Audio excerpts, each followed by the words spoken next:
Ma, Allah tuh nggak adil sama kita. Ibu saya bilang enggak, Allah tuh baik, Allah tuh sayang. Saya jawab ibu saya, Ma, kalau Allah baik, kenapa Allah menakdirkan saya jadi anak yatim di usia saya masih kecil? Kalau Allah baik, kenapa kita miskin? Kenapa kita susah? Dulu kalau ada teman saya diambilkan rapot sama ayahnya, saya marah. Kenapa? Karena saya nggak begitu. Dulu kalau ada teman saya dibelikan mainan sama orang tuanya, saya marah. Kenapa? Karena saya nggak dapat itu. Dulu kalau ada keluarga lengkap keluarganya, saya marah karena saya nggak begitu. Saya marah sama ibu saya. Sampai kapan? Tapi ibu saya punya hati yang luas, punya hati yang lapang. Ibu saya bilang, Nak, tunggu saatnya nanti Allah akan angkat derajat kita. Saya bilang, kapan, Ma? Kapan? Kapan? Ibu tukang jualan di pasar, bapak almarhum, kakak bermasalah semua. Kapan? Udahlah, kita memang ditakdirkan jadi orang miskin. Kita memang ditakdirkan jadi orang susah. Dipeluk badan saya, diusap badan saya sama ibu saya. Sabar ya, semua pasti akan selesai. Tak lama kemudian ibu saya jatuh di kamar mandi, dan kata dokter ibu saya stroke, sakit. Belum selesai rasa sakit saya dengan wafatnya ayah saya, belum selesai cara saya memahami takdir yang Allah berikan tentang miskinnya keluarga kami. Ibu saya sakit. Saya bilang sama ibu saya, bener kan, Ma? Allah tuh gak sayang sama kita. Bener kan, Ma? Allah tuh jahat sama kita. Ibu saya menangis, memeluk badan saya. Apa kata ibu saya? Iman, Mama boleh sakit, tapi doa Mama tidak akan pernah sempit untuk hidup.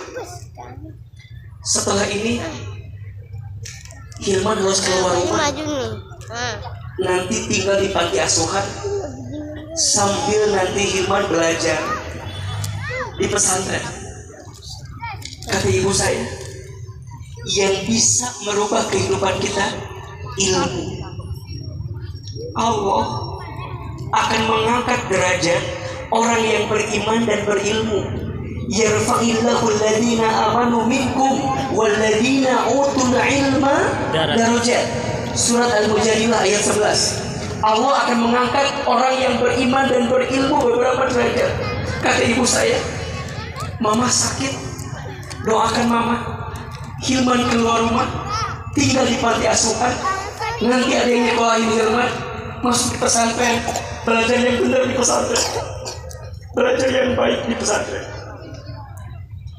Hidup terus berjalan, waktu terus berlalu. Ibu saya setiap bertemu dengan saya selalu mengingatkan tentang ilmu kepada saya.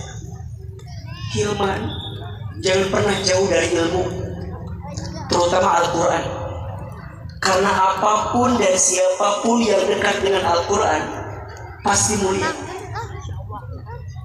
Bulan yang menjadi bulan diturunkannya Al-Quran menjadi bulan yang paling mulia. Namanya apa? Ramadan.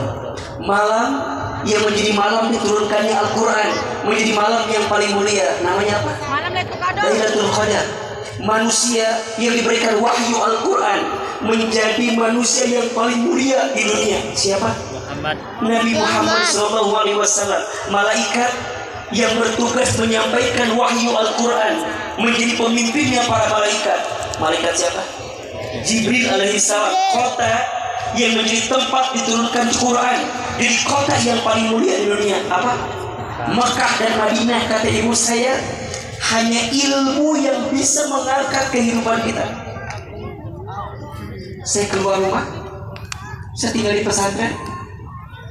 Kalau libur, saya pulang ke rumah, nyuapin ibu saya.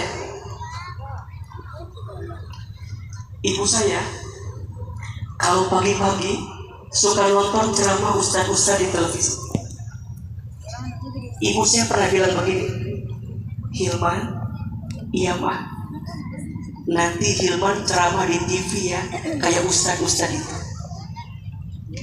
Saya bilang gak mungkin mah, kita orang desa, orang kampung, dari Garut ke Jakarta jauh sekali, rasanya gak mungkin. Apa kata ibu saya?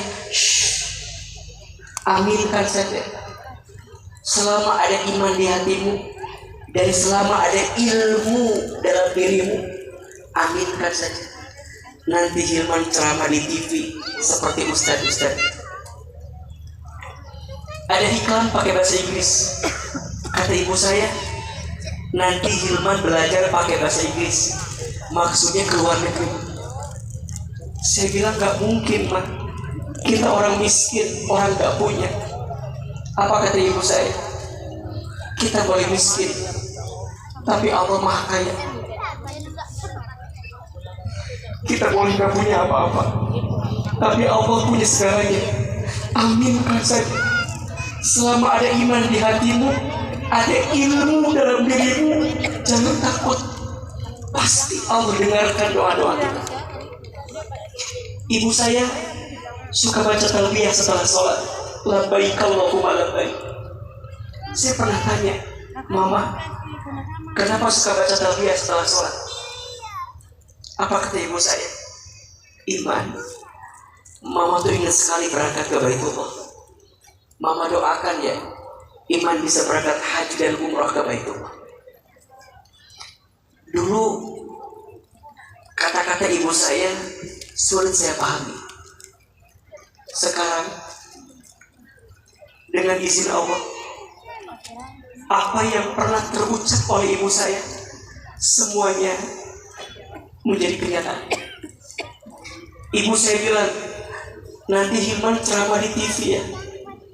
Sekarang setiap pagi AA ceramah di TV. Walaupun ibu saya belum sempat melihat saya ceramah di TV, karena Allah hadir memanggil usia ibu saya sebelum saya berceramah di TV seperti hari ini. Saya dapat kesempatan ke Amerika, ke Jepang, ke Timur Tengah. S1 sampai S3 saya semuanya beasiswa. Ustaz hebat ya? Enggak. Yang hebat bukan saya, tapi yang hebat hati ibu saya, yang tidak pernah berhenti meminta kepada Allah tentang kebaikan yang Allah titipkan kepada saya hari ini. Saya bisa berangkat haji umroh setiap tahun. Izin Allah kita punya tour and travel yang kita miliki, kita bimbing. Tapi tangan saya belum sempat menggenggam tangan ibu saya untuk bisa berangkat ke Baitullah. Apa pesan yang mau saya sampaikan?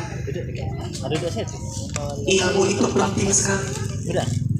Maka ibu, ayah, jangan pernah berhenti ya menyemangati anak-anak kita untuk sekolah dengan baik, untuk belajar dengan baik, dan jangan pernah mengeluh jadi ibu, jangan pernah mengeluh jadi ayah. Boleh jadi anak kita yang hari ini paling berat ujiannya, boleh jadi nanti dia yang paling sayang sama kita. Boleh jadi anak kita yang paling sulit kita urusnya sekarang, boleh jadi nanti dia yang bisa ngangkat derajat kita.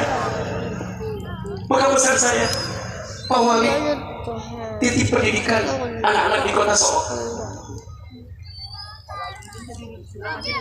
Tidak boleh ada anak-anak Solo yang tidak sekolah. Tidak boleh ada anak-anak Solo yang tidak mau belajar. Karena hanya ilmu yang bisa merubah segalanya. Setuju atau tidak? Dan kita jangan insecure, jangan rendah diri. Saya percaya selama ada ilmu dalam diri kita, selama ada iman di hati kita, disitulah Allah berikan cahaya untuk kita. Maka di awal tahun 2000 Hijriah, pesan saya, Yang pertama, tingkatkan apa? Imannya. Yang kedua, tambahkan ilmunya. Bapak-bapak, laki-laki harus sibuk dengan ilmu. Kalau laki-laki tidak sibuk dengan ilmu, maka laki-laki akan sibuk dengan hawa nafsu.